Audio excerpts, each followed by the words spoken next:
It's the equivalent of I throw you off a boat. We're in the middle of the ocean, and I toss you overboard. Right. And now I can decide, now I'm going to throw you an anvil unless you promise to love me forever and do everything I say, and then I'll throw you a life preserver. But you have free will. You have free will. You chose to take the anvil.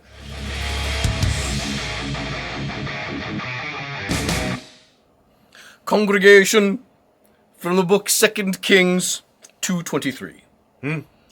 And the prophet Elijah went up from there to the city of Bethel. Okay. And as he was going up the road, some youths came from the town and mocked him.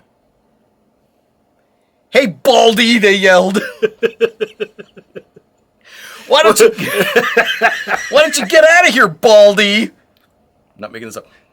Elijah turned and looked at them, and he called up to the Lord to send down a curse onto the boys.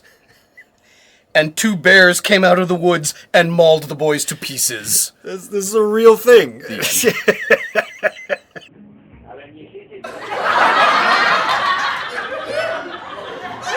Awesome. Welcome to Two Gaming Dudes. All right. We are exploring in our playlist, Religion is Stupid, the Hindu creation myths. Can I just say that I actually wanted to start this whole video with Kalima. Kalima. Explain to them why we're watching Indiana Jones and the Temple of Doom. Because Kalima. There are some incredible, they're in India in Temple of Doom, and there are some just some stereotypical scenes that you could not do today. No, it is so offensive. So why did I say plural, the Hindu myths, creation myths, not one? Because they have 3. Okay. Right? The Abrahamic religions have 1. All right. In the beginning there was nothing, and God said, let there be light. We have that creation, and then the Garden of Eden and all that shit. They have 3 creation myths in Hinduism. All right. Because it's a gigantic pantheon of gods, right? Huge group with so many languages and disparate cultural things. They all kind of came up with their own kind of thing. Okay. And frankly, we're going to make fun because it's a comedy show, but I really don't have any... With Hindus and Buddhists, I really don't have any problem with those religions because they don't fuck with people. I was going to say, and those religions don't have any problems with the rest of us. Right. There's never been an army of Hindus invading some country and forcing everyone to convert to Hindu. They don't do that shit. No. Buddhists never threaten you with hell and damnation if you don't turn to Buddhism. They don't give a shit. It's only Christianity and Islam that do that shit. Anyway. All right, anyway. Their books already have an understanding of space and time and causality. So it's not anti-scientific. They don't recoil when you point out the universe is 14 billion years old. Like a fundamental... Or the earth is round, perhaps. They don't, get standoffish. Like, well, that doesn't mark with scripture. They don't care about that shit. All right. Okay. Not saying that they are the right one and the correct one or anything, because they've all got their stories of bullshit, right? So. Oh, just wait. How did creation start, Charles? Well, according to one myth, Vishnu was asleep on the ocean, wrapped up in a giant cobra. Where did any of that shit come? I don't know. Wrapped? Okay, I'm trying to wrap my mind around this. There's a cobra coiled up, and Vishnu is like asleep in the cobra. This is where I wish I had the ability to draw and animate, because I would draw this and turn this into a cartoon. All right, so he's wrapped up in a cobra. In a cobra. And please continue. He's starting to turn blue because the ocean is turning him blue. He's been in there so long, and he hears a sound that wakes him up. Do you know what the sound is? I do not know. You do. You just don't know that this is what it is. It's the famous Om. The yoga Om. Oh. He hears this sound and that wakes him up. Okay. He wakes up. He's like, what the fuck? Hey, I'm awake now. And now that he's awake, a lotus flower starts to grow out of his belly button. And when it gets a certain height, the flower blossoms and opens up. Okay. And Brahma is inside. And Brahma is the guy with the 3 faces. Oh, okay. So a flower. Boy, this is they tell funny stories there, don't they? So Vishnu is like, listen, I'm going back to sleep. Go create the universe. Brahma's like, all right. So Brahma starts, he starts peeling the petals off of the lotus flower and throwing them around. And one of them becomes the earth. And the other becomes like the sky. And one becomes the ocean or the whatever, right? Okay. And then he walks around with some seeds and he starts planting vegetables and on all the plants. He plants them and they start growing out of the ground and he makes all the animals start to develop. And then he lives to 100 and then he dies. Well, it's very anticlimactic, but all right. Well, they have a weird system. The way they measure time is called the yug. It's this weird 4-3 to 2-1 ratio. Anyway, what we call a year to them is 4.3 million years. Okay. So he lived 100 years, but he really lived like 40 million years. It's weird. It's like dog years. I guess. Kind of, So when they're told the universe is 14 billion years old, they can reconcile. Okay, yeah, I guess it could be because who knows how many yugs that really. Whatever. Right. We're trying to compare real years to dog years, and it's totally different. So. Horseshit, but they don't have to immediately, like a Christian evangelical, everybody knows Moses told us the universe is 6,000 years old, and you're a godless atheist if you think, okay. So you're telling me, like there's Christians who are going to be watching our channel, watching this, and going, oh, well, that's bullshit right there. I guess. And then Vishnu creates Shiva, the destroyer, all right, who will destroy the universe when the time is right.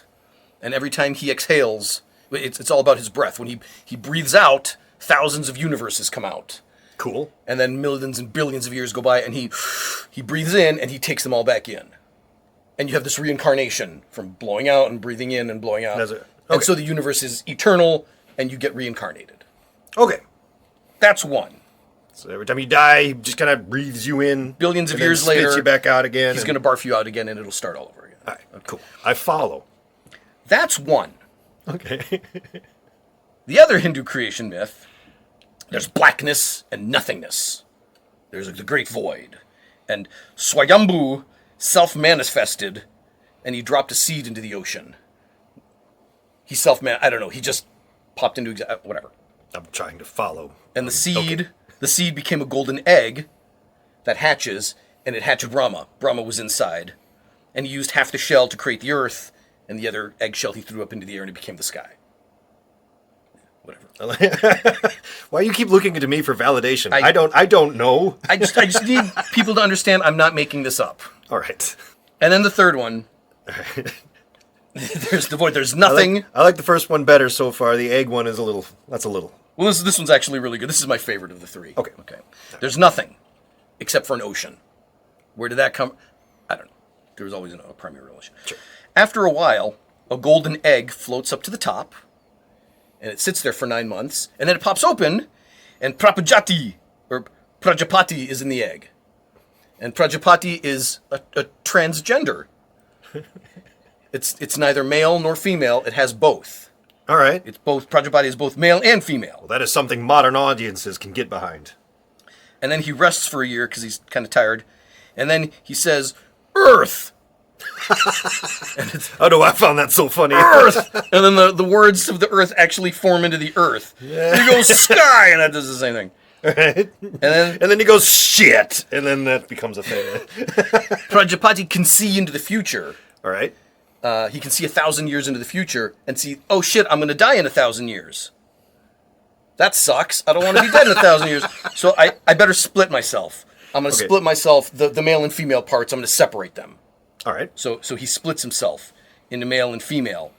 And then the first two begin fucking out the first gods. So he fucks himself.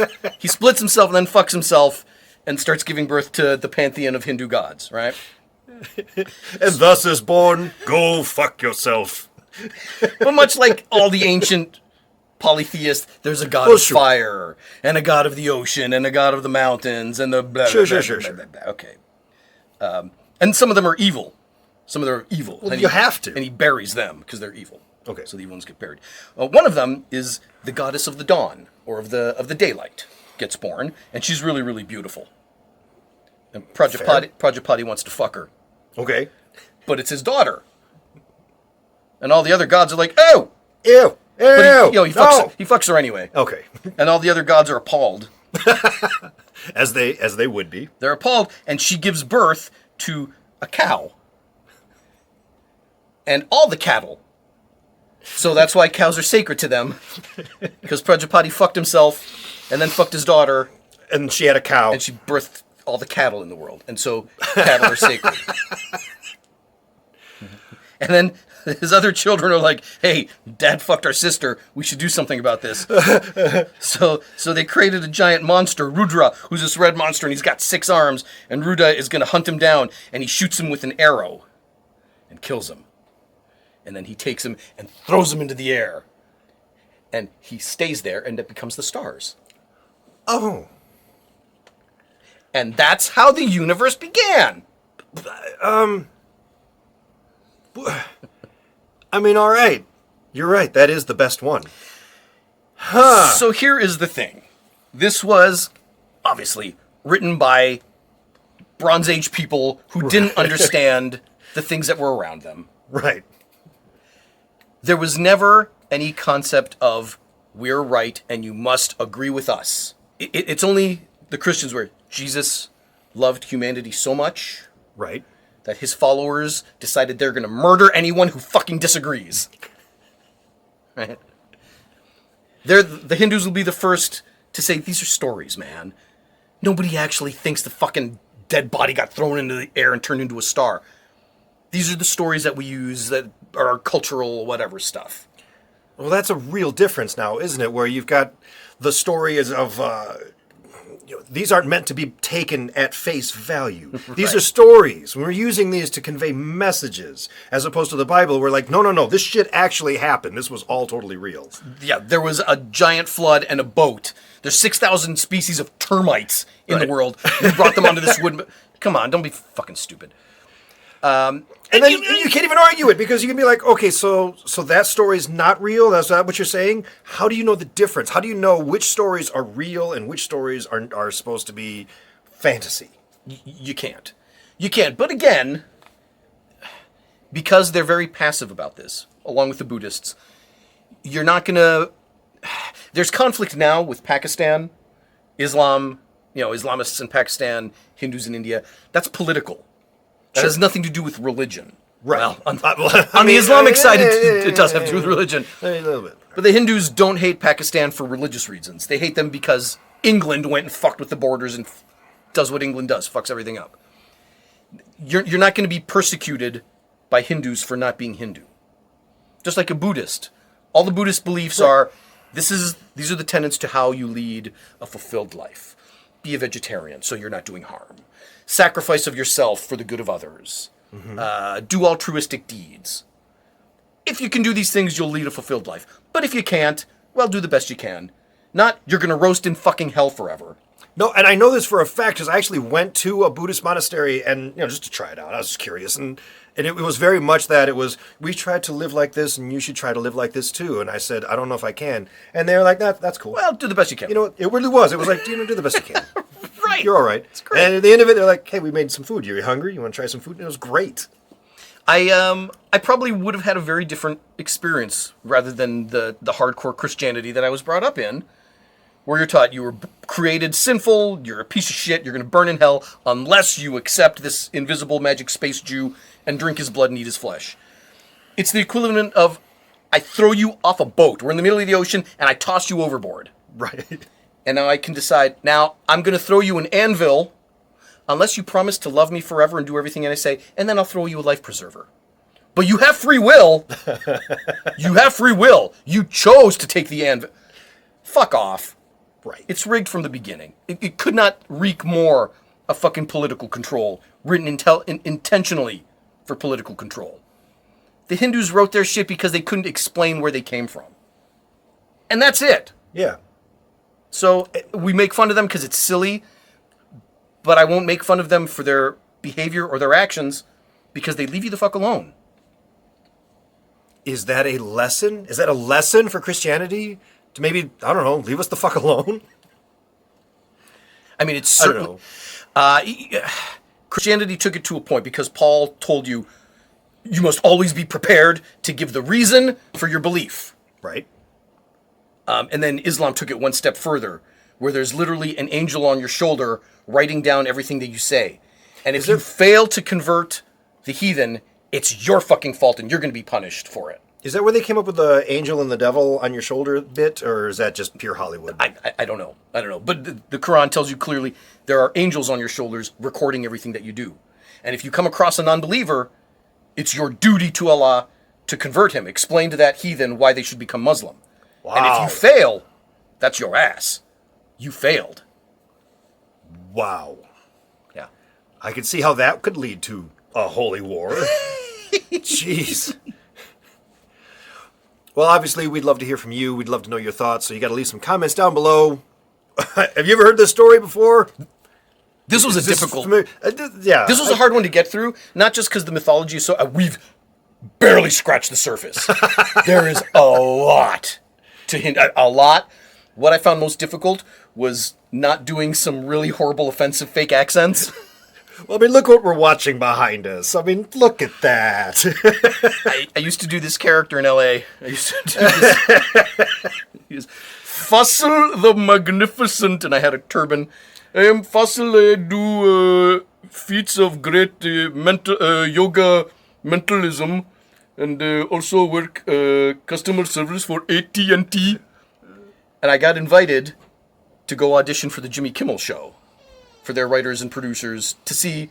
They're like you audition for Saturday Night Live. It's like, come bring 5 minutes of your best material, show what characters you can do, what impersonations you can do, and if we can use you on the show. I'm like, wow, this is a big deal. Right. And I started with Fossil. Oh, no. I put on my turban. Oh, I am Fossil the Magnificent. I will do great feats of yoga. And like 30 seconds in, they stopped me. Like, thank you. We don't do that kind of humor here. Wow.